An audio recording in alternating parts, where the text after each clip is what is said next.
Hello. Hello, and welcome to another session on LinkedIn Live with all of your friends watching on how we're going to connect with empowerment. I'm Ashley Brundage, and I'm being joined today by Praveen, who is the CEO of Name Coach. I'm super excited to have you join us. I know that we had a chance to connect a little bit before the show and talk a little bit about empowerment and how it moves and grooves so much with everything that we do in the world. But I'd love to get us kicked off and started by turning it over to you to talk a little bit about your organization, so all of our followers can connect and learn more. So, kick it away to you. Fantastic. Thank you so much, Ashley. I'm very excited to be here joining you today. And thanks for everyone joining this live stream. My name is Praveen. And as Ashley said, I'm the founder and CEO of Name Coach. And I can tell you a little bit about my story and the story of the company and how we've come now to be providing a technology that we believe helps folks feel empowered. So it really started with my sister, my little sister, at her college graduation ceremony. At the time, I was finishing my PhD in philosophy. I was going to be a professor, so this is a very different track than I thought I'd be on. But at her graduation, they completely mangled her name. And this was a small liberal arts college in Ohio. So it was kind of particularly egregious because, it was the sort of place where people really knew each other, but the faculty member did not know how to say her name. And it was jarring for my family and, of course, for my sister and for, relatives who had flown in from India. And there was a sense of alienation that attended that. And it wasn't for lack of trying, right, on the part of the faculty member. And so it just occurred to me in that moment that this is a problem that sort of exists everywhere. And people who have their names mispronounced, especially in Western cultures, we don't, at least then, we don't really say much about it. And so the thought was, if I could create just an audio button that people had easy access to, it would make it much easier for people to learn how to say a name, remember how to say a name, and really respect others in that moment, right? It's a small thing, but it can make a big difference in someone's day. And so through that, because of that, I built the initial version of the software really just as a passion project. And it was for departments at Stanford where I was at, but also started giving it away to other schools, initially just to help with graduation ceremonies, because that's where this had started. And I was just blown away by the sort of unsolicited feedback I got from students. I got tweets and emails, and faculty as well, but especially the students just saying how deeply this resonated with them and how much they appreciated it. I remember one student emailed me just saying that all their life they had felt that having their name mispronounced constantly felt like death by 1,000 cuts.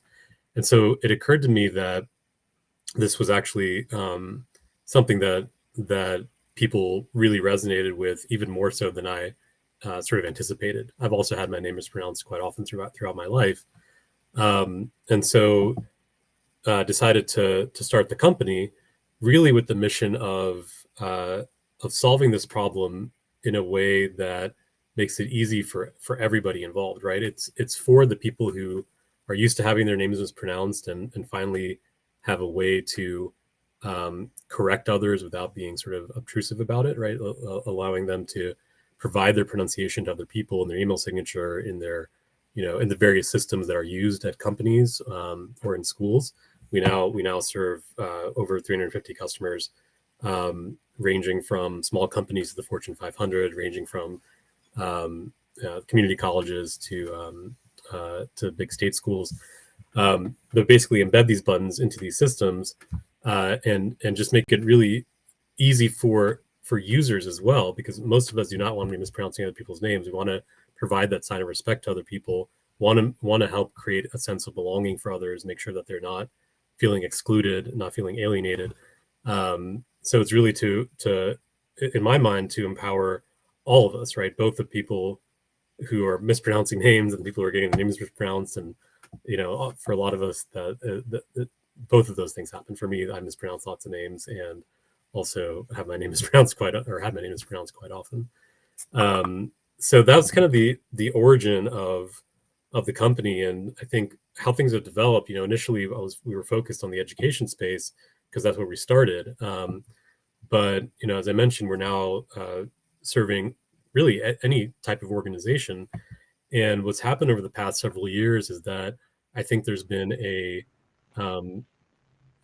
quite a shift in terms of how people think about diversity, equity, and inclusion. And one shift that we've seen, at least from my perspective, I've been working on this for 8 years now, has been a shift from folks thinking about those concepts, diversity, equity, inclusion, as frankly checkboxes in many instances, to something that people genuinely care about. And that's been really encouraging to see. And for us, what that's meant is that we got pull to embed our software into systems that are used uh, really all across organizations. In the corporate sector, that means we're helping with workplace culture and sort of building inclusive workplace culture by embedding into Slack and Gmail and Outlook and Microsoft Teams and other tools that people are using internally. We're also helping with external constituents and how a company or folks at a company relate with external constituents. So embedding into CRM systems and dialer systems and other systems that help everything from sales to talent acquisition to customer experience. It means we're starting now to get into the healthcare space, where a lot of folks have realized that mispronouncing names of patients is pretty problematic. And it's actually striking. I think over the past couple of years, we've seen a ton of research come out and articles come out about specifically this issue and how it impacts people in different ways. And it's mirrored a lot of what I've seen and my team has seen in terms of the feedback that we're getting individually from users. I'll just mention one example and then I'll pause. But one of the things that struck me most over the past couple of years was a user reaching out to me who had a Vietnamese name, and she said that people found her name. She thought that people found her name difficult to pronounce. They would tell her that. And once she started using Name Coach, it made it easier for others to pronounce her name, which did make her feel more included at the organization, that her identity was being respected. But a practical effect for her was that for the people who saw her name pronunciation in the tools they were using, they started calling on her more in meetings because they were embarrassed to mispronounce her name in meetings. And it's a subtle sort of psychological effect, but a real one. And it happens with teachers as well. I used to teach before I started the company. And I realized that I was doing the same thing. I would almost subconsciously preferentially choose name to call on people with whose names I felt more familiar or comfortable with. So anyway, she told us about the story, and it's the sort of thing that we saw anecdotally, but we're seeing sort of research back up that it really does make a huge difference for organizations just to have this one simple thing solved. So that's our story, and I'll pause there. No, I love it because it really connects to belonging. And one of the things that, because I used to work obviously in the corporate sector as the DEI person at PNC Bank, and one of the things that I noticed a lot was that people from other cultures or communities around the world, when they would come to America and do work in America, they would oftentimes give themselves an Americanized name, so that way they could hide their identity and potentially present in a workplace and not even have to worry about those kinds of things, so they could get called on. So it's interesting. It's almost like you're kind of diluting who you are as a person in some ways to conform to an Americanized way of living, which is it's very disempowering to be doing that and stripping away, your heritage and your identity. Absolutely. Yeah, so that's why I love what you all do. I think it's so powerful. I know that you have to drop for another meeting, But we do have Lucas joined us as well. So figure we bring you all here for 1 second, right? So Thank you, hey, everybody. Lucas, welcome. We're glad to have you. Yeah, thank you for having me on this call, Ashley. And first and foremost, thank you so much for putting the Voyage of Empowerment together. Not only for me on a personal level, but also with Name Coach as well. It was a phenomenal experience, and there's even since coming back, the conversations and the stories that it's led to in my personal life and even in work life on a day-to-day basis has been absolutely amazing. So thank you for that first and foremost. Oh my goodness. No, I'm so glad. It was such a, I mean, I knew what I was building, like I had done conferences before, especially helping to plan the diversity and inclusion conference for PNC Bank each year. But getting to do one on my own was really exciting, and then having the right kind of mix of attendees, I think is really powerful potentially. Attendees from all different kinds of categories. Yeah, absolutely. And that's what was really cool about this conference is the speakers that you brought all together from, like you had mentioned, I think it was 6 different countries and from all over this world. And it's so cool to hear their stories, get to know them and see how in this DE&I space, how they're empowering people and how they're building inclusive environments for everybody and how we're all working to make this world a more welcoming place is just so cool to see how everybody fit into that equation differently and in different aspects. So it was very, very well put together. Yeah. So we have some friends on LinkedIn who are already commenting when they saw you pop up on the screen. So look, it looks like Samantha says hi, Lucas Salbona. Yeah, absolutely. And it's funny, I'm still wearing Chisa's bracelet. So Sikona, thank you. Yes, that's awesome. And then it looks like we have some friends from the name coach team commenting as well. So that's awesome. Yeah. So yeah, so we did this conference together, which I'm so thrilled that we had the opportunity to connect. And the theming, of course, were a lot of things happening, right? There was the all of the differences. It was like the cataclysmic effect of all the differences that we have as humans, Yeah. and then there was each of the empowering actions was presented in essence almost by someone different to hear their perspective on leadership, and combining those two things, the differences and the actions, the empowering actions, I think it definitely produced something pretty special. Was there one session that like absolutely stuck out for you that was like, oh my goodness, this was it? I definitely I'm gonna put it this way because everybody was so great and everybody talked on something so different that there certainly were ones that me personally I related a little bit more to or I learned a little bit more from, but everybody as a general statement just did so well in talking about those actions and talking about how what they do on a daily basis. I mean, I'll give a shout out to Michelle and Mary Elizabeth because in terms of removing what was it, pebbles, rocks, and boulders.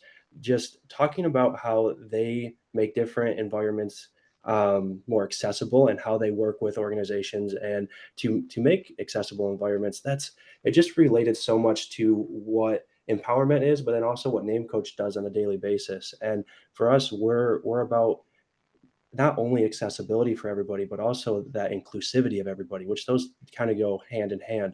And so to hear them speak on how you can go through your daily life in the workplace and personal as well, and removing those rocks and boulders and pebbles, and to include everybody into your space and feel help people feel welcome. I think that session was absolutely phenomenal. And like Samantha had already said, Sawabona, I was going to give a shout out to Chisa as well, because I think just like that conversation of the spirit of Ubuntu, it's just like it's letting people know that they are seen and they are heard. And that is one of the biggest things that you can do on a daily basis is just let people know that they are heard and they're seen and they mean something to you in that day is something that I think is so powerful.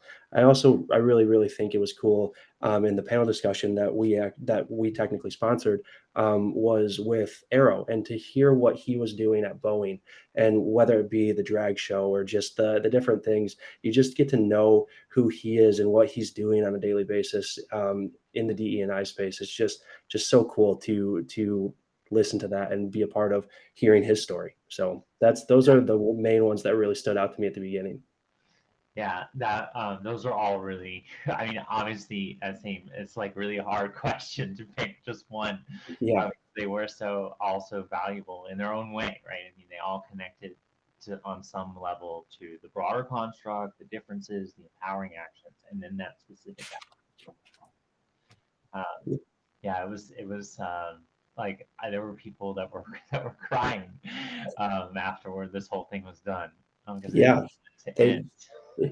yeah, it's so funny. You go through the days of the conference, and they're all the sessions are so great, and they hit so deep in just listening to what everybody is talking about. And I know I got off the ship on Thursday, and exactly what you said, I didn't want it to end, but you sit there and you kind of everything just settles in, and you have those feelings of what you learned and what you were able to experience. And it was such a moving experience. And like, I'll tell a quick story. Like, I was with my family on Thanksgiving, and it was phenomenal, and they were asking questions about what the Voyage of Empowerment was and what I had learned. And like, we as people, we surround ourselves with people that are like us, and that's what my family does. We're from Michigan, and so for them just to be able to hear what happened on the Voyage of Empowerment and the movements and just the changing of what we're trying to do in terms of empowerment and inclusivity and welcoming everybody, it opened their minds, my family specifically. And it was just so cool to see just the experience that I had be able to change the way that they look at um, just different things and in a new light and an more open mind. So it has already led to some pretty amazing things. That's so awesome. I mean, how about fun stuff? Because I know we had a lot of we had two packed days of sessions. Yeah, well, and that's the thing is how, whether it's on the ship or whether it's on when we get off the ship, and if you're in Cozumel and you're sitting on the beach, how can you say anything bad about that? It's just a beautiful day. You're next to the ocean. You get to swim in the salty sea, and it's just a phenomenal experience. But then also on the ship, when you're around all of these great people, we're going through the conference like we talked about on the day, but at night when we were having dinner together and just being able to connect and build relationships and build friendships with everybody that was a part of this, and then go and do karaoke and have a few drinks and just, relax and let loose. It was absolutely awesome. So it didn't every aspect of what you put together, whether it be the conference side of it or just the fun part of it, that we get to go out and experience what a cruise actually is about. It was great top to bottom. So anybody that is on this live stream that is looking at going on the next one, you better book your ticket because it was phenomenal. Well, it's interesting you talk about the next one. I think I might even have a slide for that somewhere here. Well, there's a Of big thank you course. to Name Coach, of course, for sponsoring our wonderful speakers. But we had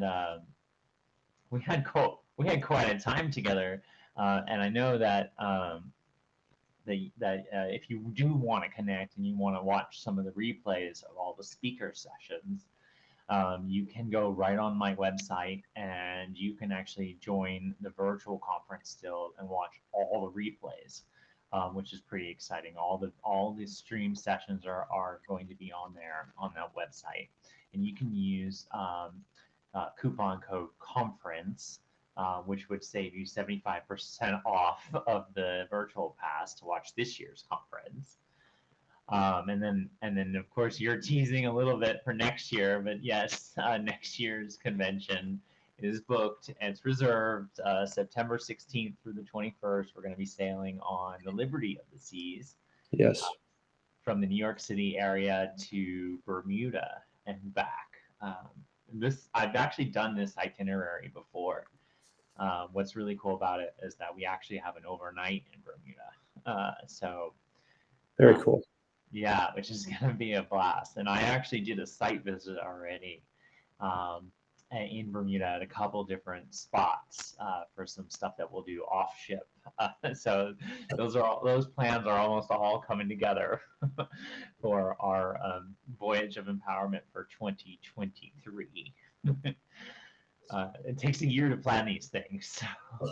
Even more so. I remember when you and John and I first met out in San Diego, and you were telling us about what the negotiation process and just like doing this all during COVID. Just I remember that being one of the first conversations that we had, and I just in the back of my mind, I'm like, Ashley is crazy and this is phenomenal. I'm so glad that she's able to do this and pull this together, because trying to negotiate something like that during COVID, that's a task in itself. So kudos to you. So we have some more comments in the chat. So if you're watching and you have questions about what happened at the Voyage of Empower, you have questions about Name Coach, you can leave those into the chat. We have a few minutes left to talk about a few other topics. But it looks like someone from LinkedIn agreed with you about asset-based consulting, rocking it, an eye-opening session, as they say. Yes. And then Sam said, Samantha's going to be bringing some legit New York City pizza on board, since we'll be right there. So that's going to be pretty neat. Yeah. And I just started I negotiated a hotel block for the couple days before we sail for Voyage, for those that want to do a little NYC area exploration as part of their empowerment journey. Uh, so it's like all this stuff. You have to always keep planning these things. Yes, absolutely. And one of the things that I wanted to touch on about the conference again that I didn't when you had asked this initial question is give a shout out to Howard Ross as well, because just being able to start every day with kind of that meditation and that mindfulness session that we had, I thought that was really, really great. And for me, in the personal conversations that I was able to have with Howard and get to know what he's done in his career and the countless amount of people that he's been able to touch their lives and be able to help, and just also them touch his lives. I'm living just north of Detroit in the Flint area, and he spent some time up here, and we got to talk on just some of the things that he's been able to accomplish. And it's just so cool. And it actually, it's inspiring really to talk to not only him, but others that are working in the DE&I space on a regular basis, day in and day out, and know that all the work that Name Coach puts in and that all these other companies put in, at the end of the day, we know that it is, but to see other people, it's truly worth it. The work that is being put in and to see the results that others have accomplished that we are striving to accomplish. So which of the mindfulness sessions was your favorite?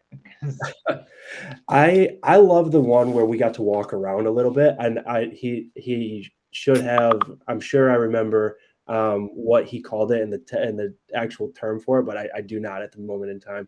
But when we were able to just relax and walk around and just be able to be in our own mental headspace and focus on just the movement of our bodies throughout the room, and just focus on the here and the now of what is going on and what I am feeling, and not worrying about that email that I have to respond to, or not worrying about, where am I going to go have lunch on this cruise, or, like just being in that moment and being able to physically be involved in that. Because when it comes to meditation, we think of sitting there peacefully and not a whole lot of movement. You're calming your mind, you're calming your body. But in this particular session, we were actually walking about the room, and it was one of the coolest experiences that I've had. Mm. My favorite one was when we were using the Blue Man Group beating of the drums. Of course, that's a close second for sure. I'm a big connector to music, so that's like one of the things that it can do all the things that I need it to do in the moment, whether it be a soothing, whether it be a connecting, whether it be energizing. I'm a big hence the karaoke, right? Well, you like singing? I would have never guessed. Did I sing the last song every night at the karaoke? Well, actually, there was only 4 nights, and you did it 5 times. So I don't know how you did it, but you got to sing the last song 5 out of 4 nights. It was just that they had my photo there, and they just knew they knew the plan. They knew I sent them the set list. Basically, is what happened. And shout out to Satrice as well. She killed it in karaoke. She if for this next cruise, let's hope that she goes because she anybody that hears her do her karaoke, she's phenomenal as an entertainer and as a singer. So go. Have you looked at all the photos? So, this is another really cool thing about attending an empowerment conference on a cruise. If you're on the cruise ship, I don't know if you've noticed, anyone who has cruised, there literally is a cruise photographer at all the cool places where you're hoping that you're going to get a photo, right? The board the ship, the exit the ship, disembarkation, embarkation, the dinner, the formal, the sitting at the dinner table, but with the Voyage of Empowerment, all the attendees got all the photos included with our professional photography team from Samantha Ponzillo Media, who were just absolutely everywhere. And Did you see? fighting through injuries, fighting through everything to take every picture for everybody. And Yeah. yeah, I've been able to scroll through some of those, and they they paint a great picture and a great story, but it's not it. You got to be there to experience it. Did you see the one of Chartrice where she's got the microphone like this? Yeah, she looks like, I Arm mean, was up too at the same time. It was. yeah, she does. I mean, she could make it through to the second round of American Idol without even auditioning. So we need to push her to do that. Yeah. Um, Yeah, no, that was really awesome. But I absolutely um, love this connection of well, photos, right? Photos can be very powerful in how you remember something, and it's those all go towards the authority portion of empowerment in your emotional state and how you evoke memories. So that was why that was so important to have that be a part of the convention. Um, Yes. yeah. So, all right. So the biggest question of our time together, and Yes. you like when I just throw you on the spot, right? Yeah. Every time I love it. Thank you. um, so, your most favorite connection to leadership, because of course leadership is everything that empowerment is about. It's everything that diversity, equity, and inclusion is about. What was your biggest leadership takeaway from our time together? Well, and it's kind of funny because it wasn't exactly what Brittany was talking about, in specifically in her session. But when Brittany was talking and just understanding what she has done and the things that she has been able to accomplish and what she's doing now with Pow Her and in her organization, just being able to have that confidence to go through life in a leadership role, to be able to listen to people, be able to include everybody into what you're doing, but take charge and be confident in yourself to be able to go and accomplish the things that you want to accomplish. You want Name Coach as a business to accomplish, you want to accomplish in your personal life. Just having that confidence and that gusto to go and do those things. I think in terms of leadership, I was able to learn so much from what she was able to talk on in that session and the brief conversations that her and I were able to have afterwards. It's just have the confidence in yourself as a leader to go out and do the things that you want to do. Hmm. Yeah, I mean, I love that you went to that session because the title of that session, right, might have Yes. scared somebody away. Yes, how to negotiate like a white dude is one of the best titles of a session that I've seen. And she swears a lot, so I'll swear too. She's a badass and she's Yeah. awesome. I love it. No, I mean that's the power, right? Yeah. Literally, and I love that you talked about that one too. So I know that we're coming up on our time together, but I know it's not the last time that we're gonna see each other. Not even close to it. We'll not even close to it. We will for And wait, sure. did I even get a chance to sign your book? Well, what was that? Sorry. Did I even get a chance to sign your book? Not from the Voyage of Empowerment, but I was lucky enough at SHRM that you wrote a note in that one. So I have that one sitting on my table that I'm actually there were so many phenomenal books that came from this Voyage of Empowerment that I don't know where to start. And so I'm starting to read 3 or 4 of them at the same time. And I'm handling it pretty well. But there's so many great books that everybody that spoke, that attended, have written. And to be able to hear what they have to speak on, I have a lot of reading to do. So no Yeah. Netflix for a while. I know. I didn't even think about the fact that all of the books that people got was like a Yeah. whole other added value to the Yeah. conference. So that may be as a good recommendation for anybody that's on this, that's going to the next conference. Bring an extra bag for the books that you're going to take. Bring an extra bag for all the duty-free stuff that you want to buy, Yeah. the alcohol, and the books that you're going to get. It's a leadership combination that you would never expect. Yes. It turned out to be. I mean, there's nothing better. It turned out to be great. Yeah, there's some more shout outs from Brittany in the chat there. um, but no, this has been great. Thank you so much for your partnership, and a big thank you to Name Coach, because conferences like this can't happen without amazing organizations that value diversity, equity, inclusion, that value leadership. So one more time, a big thank you to Name Coach. Appreciate you all so much. Lucas, a big thank you to you as well for being there, and I appreciate everyone, and looking forward to seeing you all at the next event. And of course, the next Voyage of Empowerment is going to be in September. So, and be here right before you know it. Yeah, it'll be great. Everybody look forward to it. And yeah, thank you for having me on this call, and thank you for allowing Name Coach to be a sponsor and allowing Name Coach to come on this and to experience everything that happened. It was a phenomenal experience, and I can't wait to do it again. All right. Well, good to see you. You too. And we'll see you all soon.